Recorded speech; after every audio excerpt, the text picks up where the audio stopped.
Samar, very important question.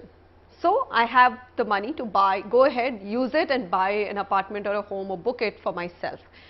I also have the option of taking a bank leverage, and I do keep getting that question, should I really use my money? Should I sell an old property and buy something new?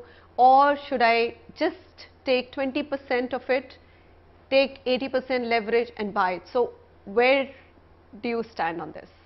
So Manisha, there's no right answer because it depends on everyone's individual circumstances. But what's very important is that every person who's looking to buy a property must know of all his options. And what I find is that customers are not aware of all the various types of choices they have in which they can buy a property. Okay. There's a down payment where they can pay the entire amount and get substantial savings and benefits from the developer when they pay full upfront. There's a construction linked plan or a CLP where the customer can pay and he has the security of seeing his project being developed and his home coming up as he continues to pay. Sure. There is the option of having a flexible payment plan where you have a couple of installments to pay up front and then you can take a gap in the middle, get a breather and then pay closer to the completion. So that's an important area. Developers give flexible options as well, and those are quite popular sometimes in some geographies in the country.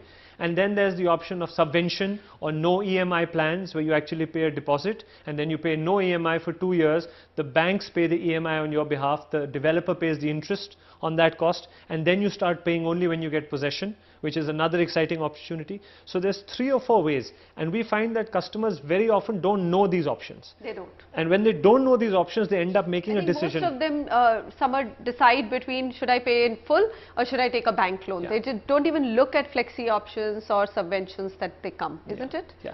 And given the fact that property prices rise so much, you could actually use the same amount of money to buy 3 properties instead of 1. And I'm not saying 2, I'm saying 3. You could buy 3 properties with the same amount of money, enjoy profits on 3, which could pay for the 1 that you plan to buy for yourself in the first place. My God, so tell me how are we going to get our viewers to do that? So it's very important to assess all your options. You can, suppose you were to be able to pay 20%, you could buy 3 properties by paying 20, 20, 20 and not have to pay anything for 2 years. And if you're reasonably sure about the profitability of your investment and the right location of your investment, the profits you make at the end of those 2-year period can be used to pay off the loan you have taken on the first property as well. But so there's it is a risky leveraging. I mean, if the markets turn, because real estate is lumpy, so if you're not able to sell it, you need to know the risks and you need to at least have a backup that if the market turns around, turns negative, you have money in the bank to at least pay the next installment.